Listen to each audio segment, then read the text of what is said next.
ça. Donc, gestion au babengi yaba déchets.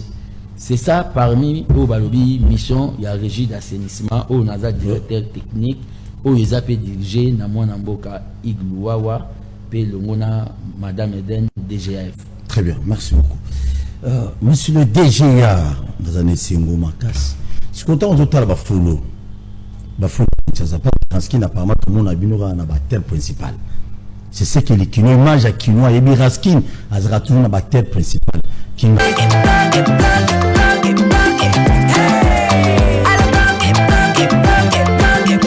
Oyoki elengi ya Congo. Tapez les mains, tapez les mains, tapez les mains, tapez les mains. Ça. Donc, gestion au babengi yaba déchets. C'est ça parmi au balobi mission il y a régie d'assainissement au naza directeur technique au ISAP dirigé na mwana mboka Iglouawa pe longona madame Eden DGF. Très bien, merci beaucoup. Monsieur le DGA dans un singo makas. Je suis content de voir ba follow. Ba follow ça pas parce qu'il n'a pas mal tout le monde a binora na ba terre principale. C'est ce que les Kinois mangent à Kinois et Biraskin à Zratoun na ba terre principale. Kingabwa na ndanu kindarate na ngaba na ba barabara kati bokota rate na baba masina na njoko kuna na kati bokota rate. Donc bien que mission à Raskin les a le bisu 3 missions on a bino za pour na ba terre principale tellement tout côté ba konzi balekara to côté PO petit peuple ou ba votera ba konzango bazala rapé pourtant total environnement za pena salité makas surtout qu'on n'en parle même pas. Vous avez na ba terre principale. Non, le problème est ali awe ali qui ezara ate dans la bactère principale pe makambwa salité oyo ozola kisa. Comme ces abats salité à temps présent, je dois vous dire Daniel Bumba Lubaki, son excellence monsieur le gouverneur a subi au babengi conséquences, il y a au babengi mauvaise politique, il y a gestion des déchets, il y a ma prédécesseur naé.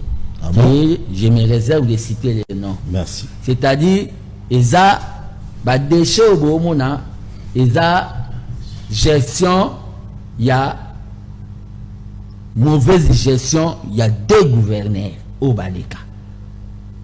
Na ba service. Ndenge ba service, Omega, c'est la administration, c'est important. Donc, na ba service. C'est-à-dire, il y a eu babengi entassement. Entassement, il y a ba déchets. Bafoulou. Il y a bafoulou. Donc, bafoulou, il y a bané calculer que bané au gouverneur au baleki et ça là. Et Kangami. Ça c'est un. Deuxième loco, eza na koki kolobango ke ezali au balobi relâchement côté yaba bourgmestre. Ça je dois le dire. Ba bourgmestre pour na bango gestion yaba commune eza mingi gestion yaba wizi. La plupart de nos bourgmestres c'est de Kinshasa. De Kinshasa. Bazotia vraiment babengi point mingi te na babengi salubrité salongo hein. Les autres salles ma pas vraiment avec beaucoup plus bourgmestre ça y a rané sur la 16h pour aller que wenze aussi là azwa mbongo ya azwa la rakei et peut-être le gouverneur bourgmestre azwa mbongo belé ya ba wenzango ko le quand même na ville ya Kinshasa. Yangonde siko na osenga de o babengi implication motivation ya ba députés provinciaux bazana à travers la base na bango bakoki initier o babengi ba activité moko efficace ya ba salongo na niveau ya ba commune et pona bango wana za point makambo zolo ba tezela avancer mais wana pe oboma pe cop na bino na Raskin pour so ba créer ba ONG ya mundo mon pe bino na Raskin na minute obwana mboma malonga te pourquoi parce que ba ONG des osala musala na place ya baja normalement ya Raskin basa musala. J'ai pas dit que ba créer ba ONG, j'ai dit ils ont des bases. Ils ont des bases qui peuvent mobiliser et pas na matete notre député provincial Diabanza. Oui, on a né ça il saka ba travaux. Ça ba travaux, il y a salubrité. Donc c'est un homme à féliciter. Donc côté wana moi défense c'est à côté ba bourgmestre. Pour la mambo lobby que Raski nous s'est limité kaka na barter dans ma centre-ville na barter. Le problème est aller ça non. Pas na ba centre-ville. Soko ke na moment oyo au moins soko ke na moment oyo ndenge na tambola na butu pour na osala contrôle tozana belema na tangu o ba travaillaka na butu na instauraki système ya zadio on a bien un système ya zadio des fois bateau vous avez na wuleria awa il faut tozalaki na kitambo. OK Na kitambo na magasin toalai na kitambo wana ya na 2h du matin. C'est ça le boulot que fils Mkoko je prive, je laisse même ma femme au lit pour faire le boulot que les Congolais m'ont donné. Et je dois vous informer, monsieur Paul, depuis l'indépendance, depuis Kassavubu, Tina Mo Yalelo quoi, je suis l'unique mandataire Oyo Akendara Moussala na moto. Pe Azo Sala Moussala avec dévouement, avec patriotisme. Je n'ai pas entendu matériel, je n'ai pas entendu les frais d'installation, mais j'ai commencé le boulot parce que c'est un boulot patriotique. Donc, dans le moment où le lobby qui est au sous kakaka, na niveau ya bagombe, il faut y banane. Responsabilité à bafoulou oyo. Rapidement, je m'en azana batuten de konangai. Voilà. Responsabilité à bafoulou oyo. Ezape bisomoko. Population. Bisomoko bakinois. C'est-à-dire, Namboko yo okomona mutu, omona ba vidéo mo tamboli, ka ba to apusu, ba obwaka. Namule asuka betaki denel. Bazobwaka. Ozo comprendre, bazobwaka ngo gratuitement sans babanga, sans plaignant ba obwaka na mbula. Na kina wa eza mutu nso okomona zuuma saki na ye ya fulu abimina balabala bwa kiso lobina lobeza balabala l'État. Na kutu na oto mona siko kaka ta on a tozo émission na côté 4 meriwana babwa ki sac moko nene on dit babwa na butu pemene église mombo kana boulevard Lumumba nazo biso ndeko Paul na kenda na butu na victoire na place des artistes batete o baza ba cantonnier balakisinga libokemo ya saki ya matiti balobi bayaka kotikango avant bango chaque jour pour bayebi ke bango baoya osala musala bakolongolango wana nanu o eza ngana nazobengeza sorcellerie citoyenne o biso moko tozanango. Donc batu babosani slogan oyo Mobutu asala nyonso pe ya mabete slogan oyo ya Mobutu ala moto na moto abongisa batu babosani yango atiki nyonso. Daniel Bumba Sel, ça je dois dire ça au Kinois. Daniel Bumba Sel n'arrivera pas à rendre au Babengi Kishasa Bopeto. Et sa responsabilité, il y a Bissonionso, vous comprenez?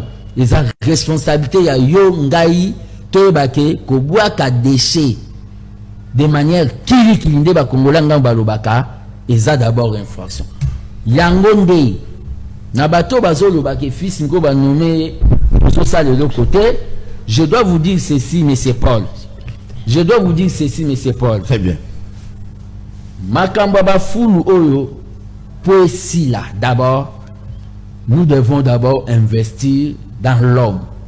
C'est-à-dire, dans l'homme quinois. Dans l'homme quinois, dans l'esprit quinois. Nous devons investir dans l'homme. C'est pour cela, au Monaki, na Zosala, na Kendaki, et pas pasteur. Et Jiba Mampia, au hasard mon konziya, ba confession religieuse, natina ya kosenga appui à l'église. Mais je profite de cette occasion pour féliciter le prophète Kondé. Oh déjà salaka.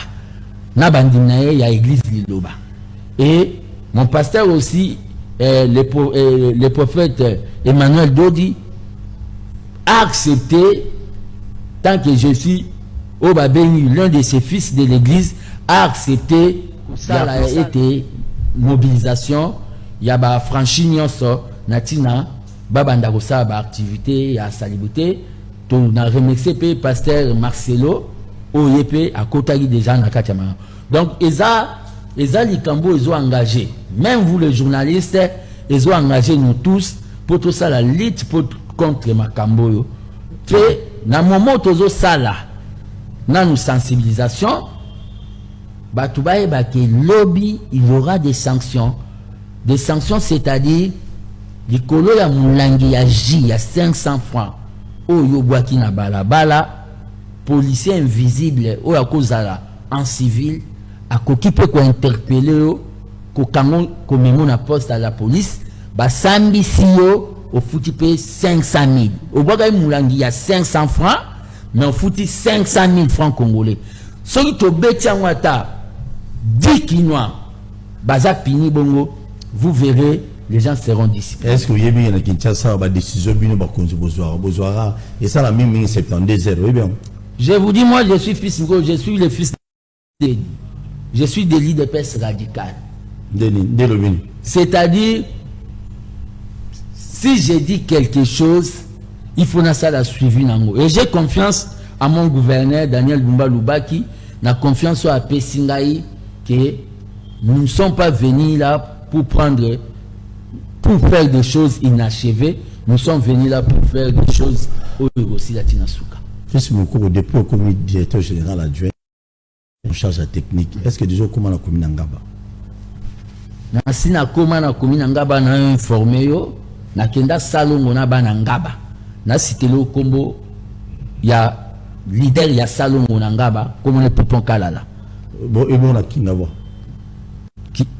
Kishasa eza munene, mais j'ai des contacts na ba jeune ya Kingaba côté ya Baramoto au baza prêt pour na chabango na ba bengi service ya cantonnage bayaki na bigo. OK.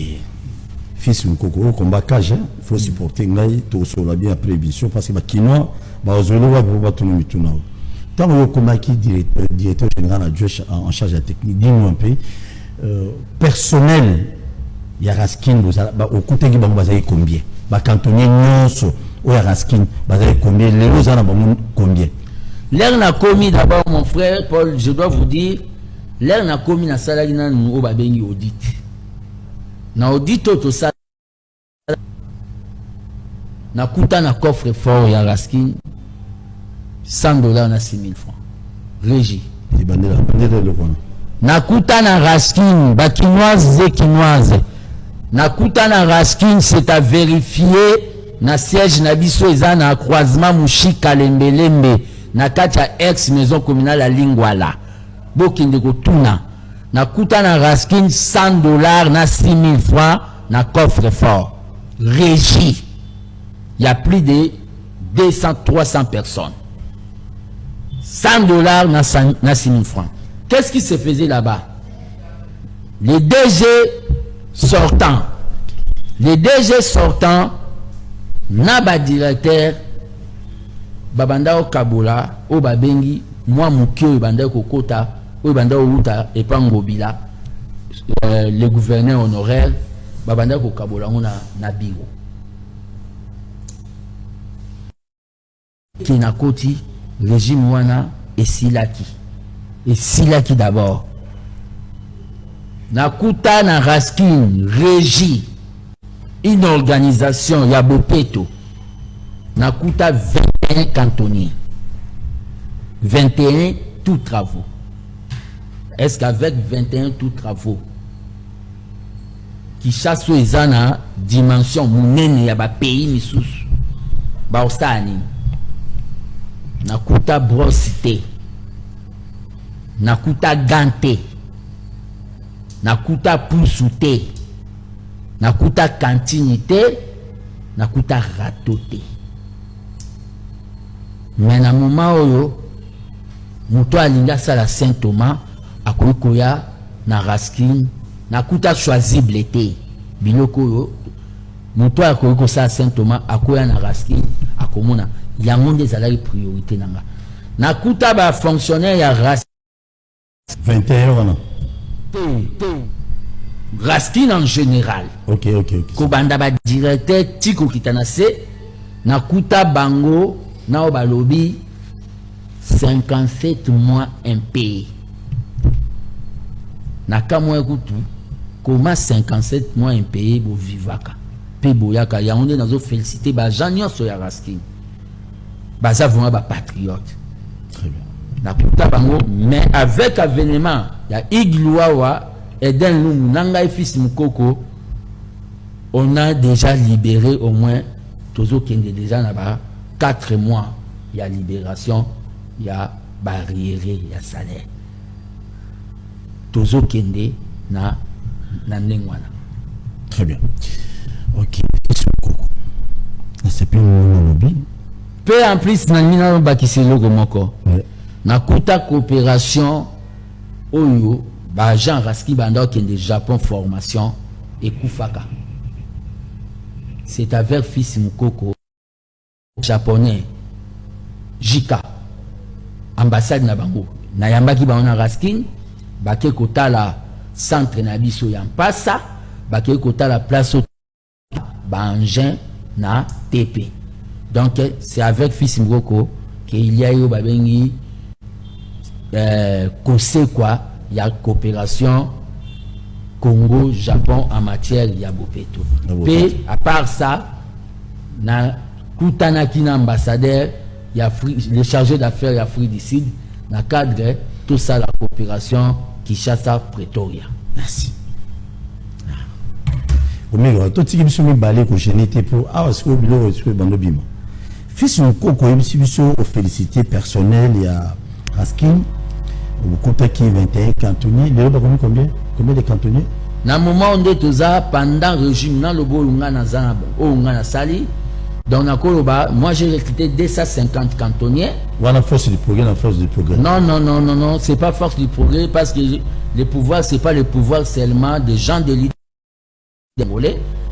250 cantonniers ou 150 barana Kitambo, baza opérationnel na Gombe. Pe à part ça, na minito tozo loba, na niveau ya Tchangu, bako zala ba bengi une centaine ou bazo opéré des aéroports jusqu'à l'Italie. Très bien. Donc bana ba commune mususu bozo ka déjà. Donc bon. OK hein. Bon comment ba répartir 150 na Kitambo? Peut-être kuna parce que chef de l'État a compté à bureau kuna ça na Gombe parce que l'institution. Non, Ndegopol Kobeta niaste. Ndegopol, le problème qu'il y a c'est quoi? Le problème qu'il y a c'est quoi? Les gens doivent se manifester. Vous comprenez? Mais là c'est là, lancer appel. Il n'y a pas de saut métier, il y a que des sortes de gens. Bato ba monara métier, le métier, j'ai pas du boulot, je deviens journaliste. Alobagi mutuana ou ba nommé na ba foulou. Bato ba monara keza métier ya tinate. Non, ils allaient métier ou ba bengi patriotique. C'est-à-dire, au moins conseil la batu misusu ba l'air balani, même et pas nzambo ozwa ba très bien. Nazo lancer appel na batu. Vaut mieux zala na $1 na yo moko. Ya mutoki na yo que ozwa $1000 ya matolo. C'est-à-dire, nazo lancer appel na ba maman, surtout ba maman vive.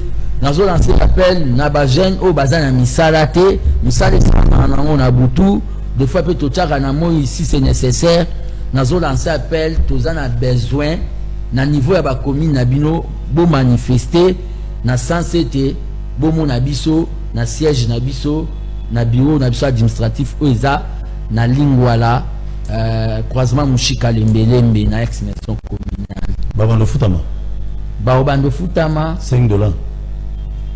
Bon les $5 étaient na régime oyo ndenge tokutaki ozo comprendre ndenge tokutaki mais Daniel Bumba Lubaki a lobi paiement ezoko mao ba bengi mensuel, c'est-à-dire ça démontre que baza sous ba tempo ba oza sous ba tempo ba comme ba agent en ville allez merci beaucoup ima de tolo bela kaskine na tolo mukunati ça calme fils wa mutu ngai meto beta biloko bien fils Mukoko tant que tu as la image wana omega so mituka je crois que se souvenir mituka nous allait qui quand bâti son nom omega tu peux nous aider à balancer sur ba image wana mituka si possible il est sur la vidéo on a bon ici là sur la image ya mituka wana parce que mituka wana somba maka na moma ya ngobila pona makambo itali nzela yango wana je crois